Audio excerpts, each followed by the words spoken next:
Hey everyone, FusedVR coming at ya, and hope this video finds you doing super well. Just wanted to do a quick video now that we're going to be slowly moving along on YouTube. And this one's about Oculus Connect, just a quick overview and some of the things I learned and some of the things that might make sense to do into really long videos. Obviously, hand tracking being the really big one, and before I go into everything else Oculus Connect, I wanted to quickly address this one. Before anything in regards to hand tracking, definitely make sure to check out Mike Alger's video in regards to interaction design with VR. If you don't know who he is, he was basically in university at the time in 2014, if I'm gonna double check that number, but he was in university. He did some really simple design interaction experiments in university using a leap motion and a DK2 because at the time there wasn't really that much else out there.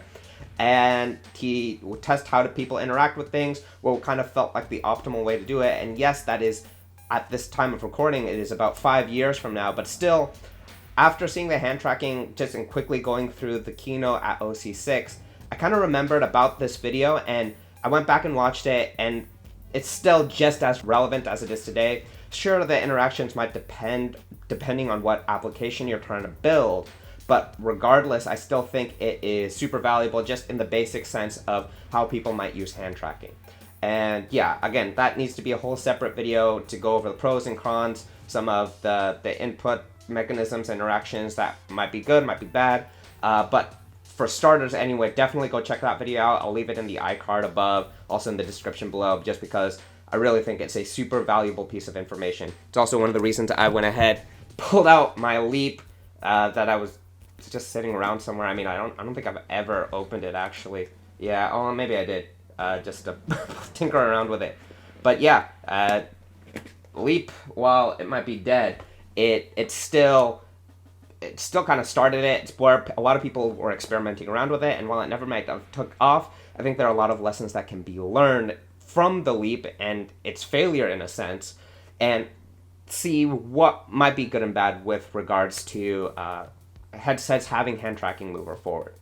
So that's that. I really wanted to get that away just in the early parts of the video, just because obviously that was the hot topic. The other one obviously being the link. I saw a really great tweet on that. Actually, two really great tweets. One on the hand tracking from Ben Lang. I'll leave that link below. I'll probably also overlay it on the video as well as another great tweet. I'll try to find that one if I can.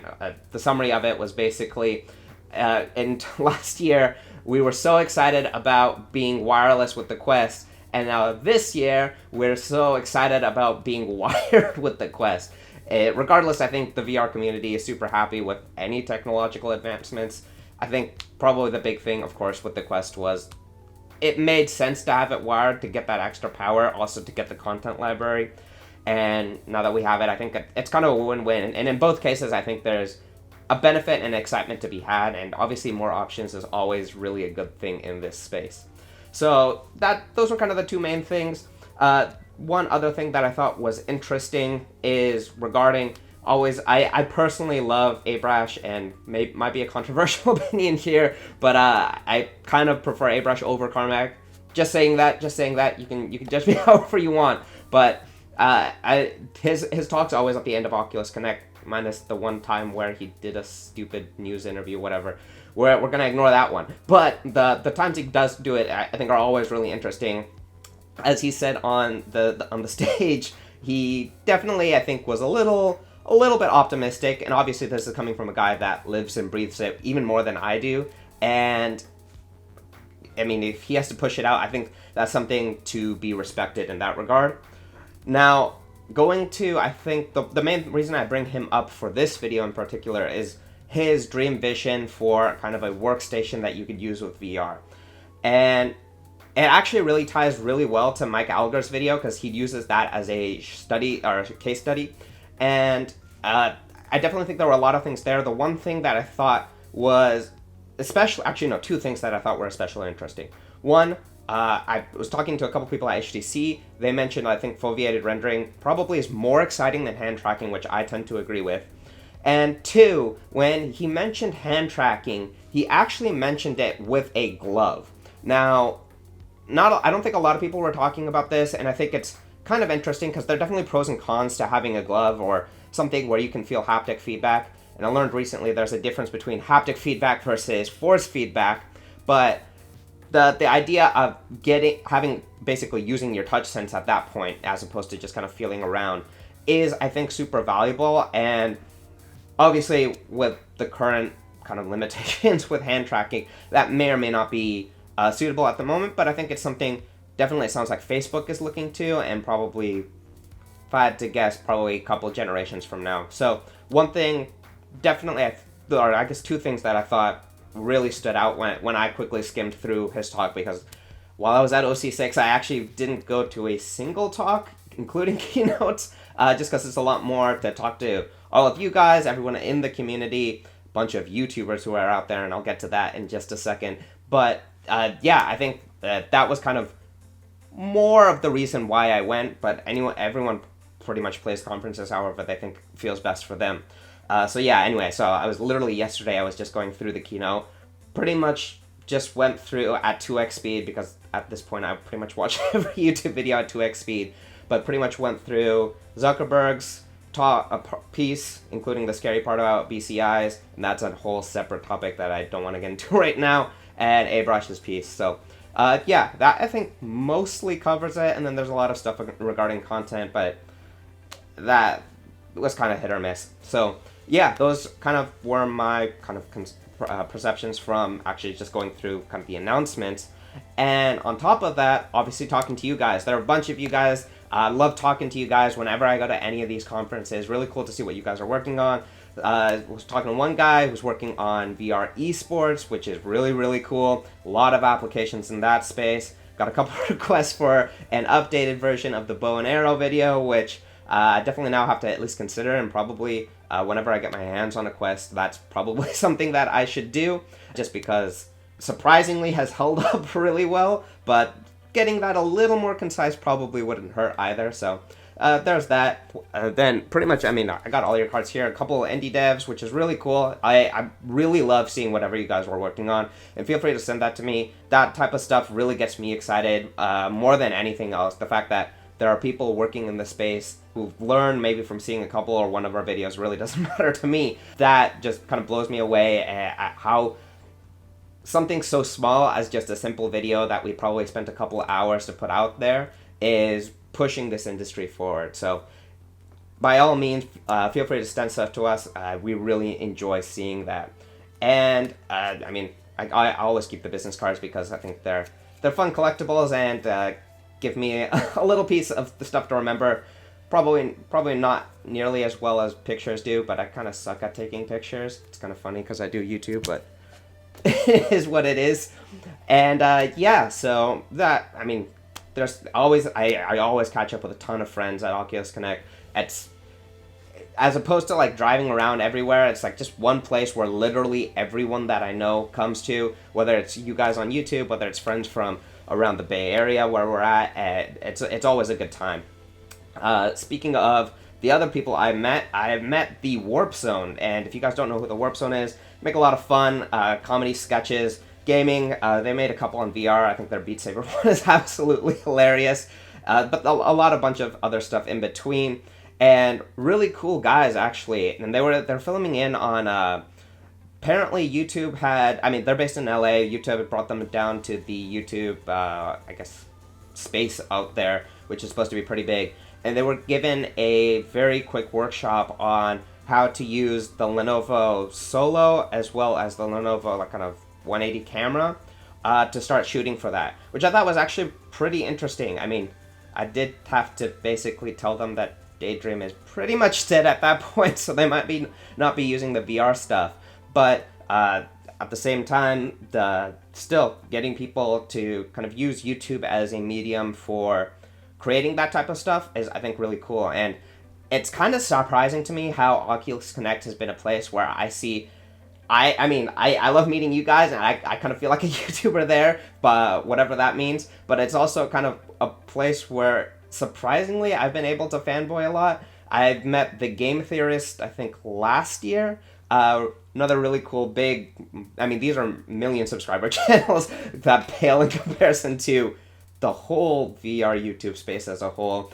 But that aside, they were there last year. I think at E3, I think that was GDC. I met Alan Becker. He does a lot of animated skits, and then we were talking about VR, and I may not have known that he was a 1 million subscriber channel at the time, but we'll keep that between us. And I've met Smosh as well, back before the whole Defy Media debacle that happened. Probably most of you guys don't know about it, but anyway, these are things that I've been like pretty much following since college, and it's really cool to meet them in person, and kind of cool that the VR space kind of brings you to these people. And those are probably like example. I probably don't watch them nearly as much as I used to, but those are the type of YouTubers that I have followed in the past or still follow at this point, which kind of outweighs the VR YouTuber space. Although there were definitely a ton of VR YouTubers there as well. We were at this like indie showcase where one of my friends was demoing, and literally, I mean, it was jam-packed, but there were also a ton of YouTubers there as well, which is really, really cool to see that Oculus Connect has kind of grown into this space that is, it was originally a developer conference, but it's also kind of bringing in a lot of people from outside of that space.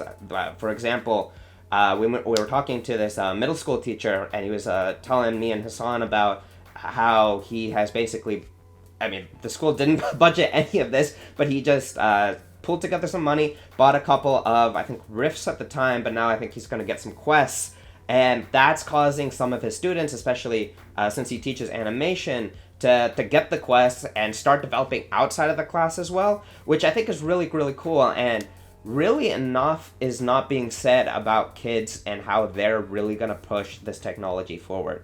I think it's one of those things where a lot of us kind of get into the space of like, well, if it doesn't really work for us between the ages of like 18 to like 40 to 60, somewhere in that kind of range, it's probably not worth pursuing. But kids love this stuff. I mean, this is a story I haven't really told here, but sometimes I occasionally sell some stuff on eBay, and I was selling a couple PSVRs, and this was around holidays last year, and a lot of parents were like begging to get their hands on a PSVR, especially because I was kind of selling them as a bundle where you have like a couple games or whatever. But it was to the point where like they're like negotiating to try and get something because they know it's easier for them to set up, and also it was really hot at the time, which kind of surprised me a little bit. But I mean, that's really where kind of kids are coming up these days. And if it's getting in the classroom, that's just only a matter of years before they start building some crazy stuff. I mean, obviously there are examples like Onward that are already showing that, but I think we'll start to see that a little bit more. But I mean, time tells at that point.